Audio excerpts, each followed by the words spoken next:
Olá, seja bem-vindo. Estamos de volta no canal Palavra aqui da Vida do Homem e hoje vamos estudar a lição da Escola Bíblica Dominical, lição de número 6, Santificação, comprometidos com a ética do Espírito. Nosso textuário diz: segui a paz com todos e a santificação, sem a qual ninguém verá o Senhor. Livro de Hebreus, capítulo 12, versículo 14. Verdade prática: santificação é a especialidade do Espírito Santo. Ela é instantânea e ao mesmo tempo progressiva, pois acompanha o crescimento espiritual do crente. Nossa leitura bíblica de classe diz: portanto, cingindo os lombos do vosso entendimento, sede sóbrios e esperai inteiramente na graça que se vos ofereceu na revelação de Jesus Cristo.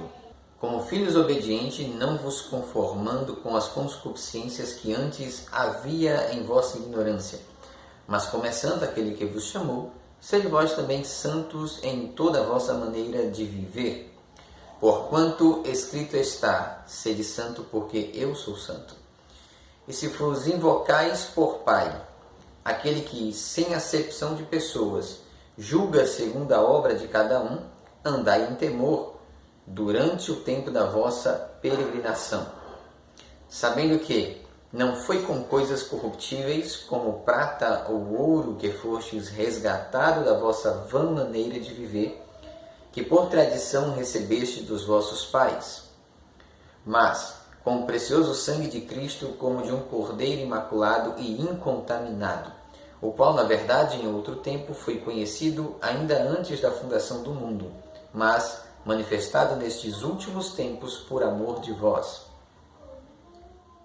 E por ele credes em Deus, que o ressuscitou dos mortos e lhe deu glória, para que a vossa fé e esperança estivessem em Deus, purificando a vossa alma na obediência à verdade, para a caridade fraternal não fingida. Amai-vos ardentemente uns aos outros, com um coração puro, sendo de novo gerados não de semente corruptível, mas da incorruptível, pela palavra de Deus viva e que permanece para sempre.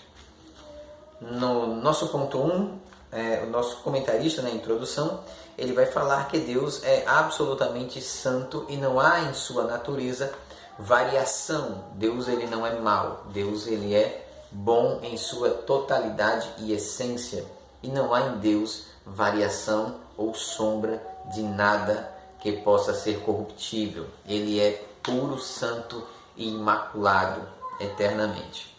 E por ele ser santo, por ele ser imaculado, por ele ser luz, por ele ser a essência de tudo o que é bom, justo e puro, nós vamos ver algumas coisas importantes sobre santificação. O primeiro ponto da lição, ele diz a santificação no Antigo Testamento. A santificação do Antigo Testamento ela é um pouco diferente quando a gente compara com o Novo Testamento no sentido de algumas coisas. Por exemplo, eram santificados tudo aquilo que era específico para o trabalho a Deus. De que forma? Nós tínhamos o sacerdote que era consagrado, separado. A palavra santo do grego significa separado, consagrado a serviço de. Então, se consagrava o sacerdote, se consagrava a tribo de Levi, se consagrava o tabernáculo, o templo, os utensílios, tudo aquilo que era do rito cerimonial pertinente à pessoa de Deus.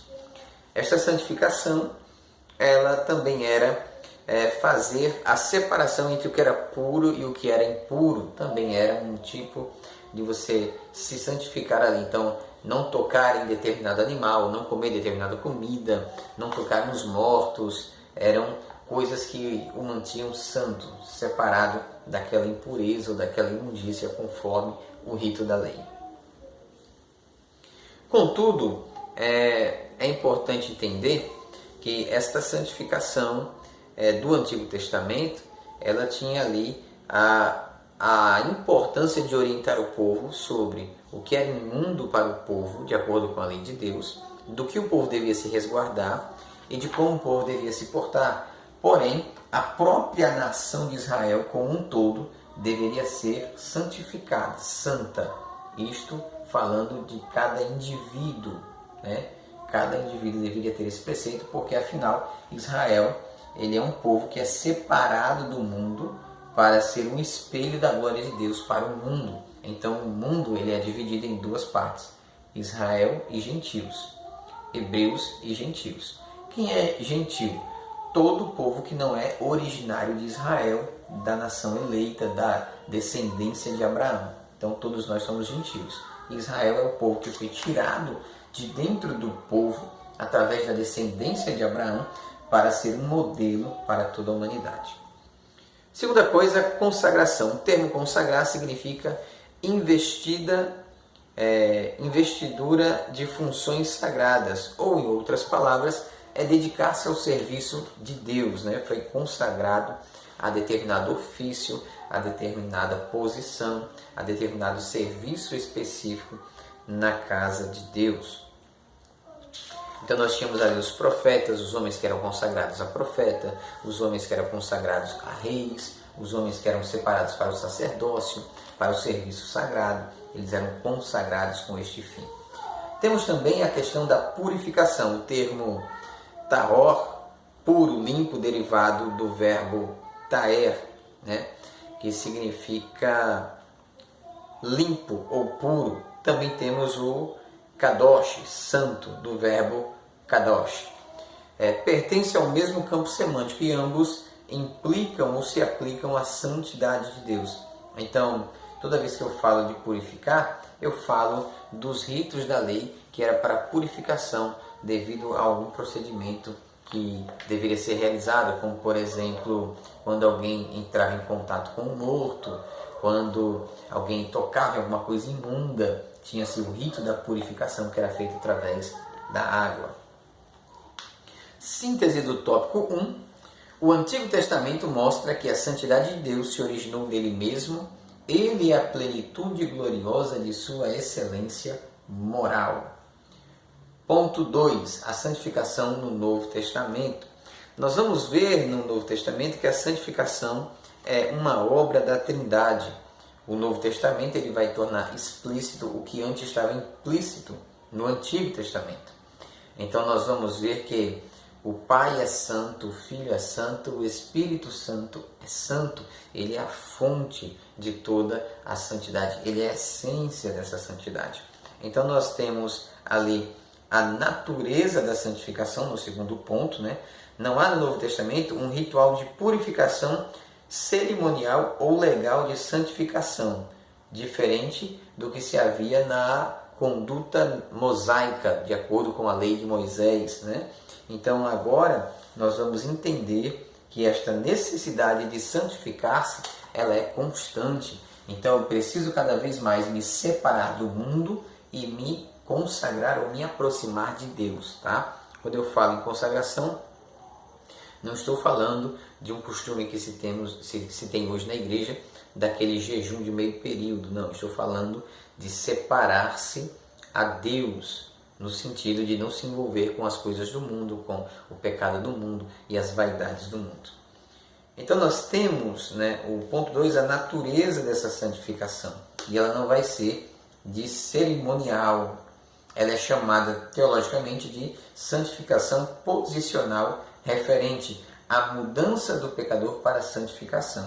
Então, no momento em que eu aceito a Cristo, eu estou sendo separado, consagrado a Cristo, e a partir dali, através de um processo de renúncias constantes de mim mesmo, eu preciso buscar cada vez mais separar-me do antigo sistema, quebrar este antigo elo e caminhar na direção de Deus. Este é o processo progressivo, gradual e instantâneo de santificação.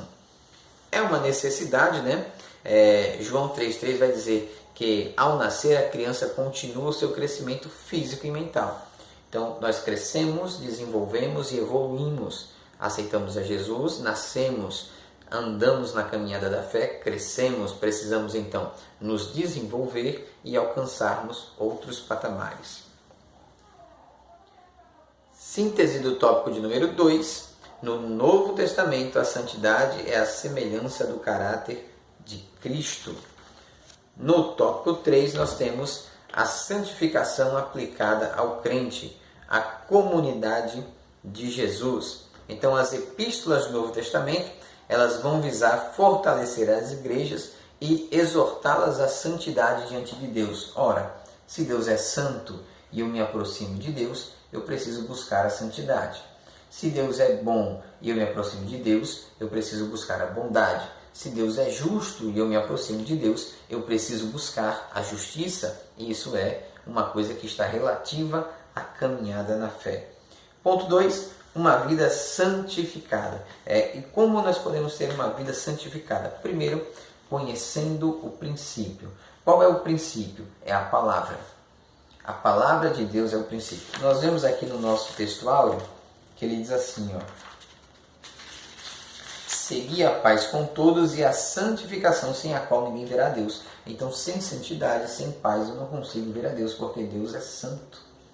E para que eu possa conhecê-lo, para que eu possa vê-lo, para que eu possa senti-lo, eu tenho que ter ali minimamente um nível de santidade, no sentido não de ser uma pessoa operadora de milagres, não faça essa mistura, mas no sentido de ser consagrado, separado, a buscar a face de Deus. No ponto 3, o que é ética? A ética é um conjunto de padrões morais a qual está entrelaçada a um povo específico. Então, Israel tem uma conduta de ética moral baseada na Torá, na lei, nos profetas, naquilo que eles conhecem de Deus. O costume de ética no Brasil vai ter uma outra característica e nós vamos ter níveis de éticas diferentes, no sentido de que cada povo, cada cultura tem um padrão de ética, um conjunto de normas pré-estabelecidas que regem aquela sociedade, aquela cultura. Nós temos como padrão de ética a Bíblia Sagrada. Então a Bíblia é a palavra de Deus e ela é o princípio do fundamento ético cristão.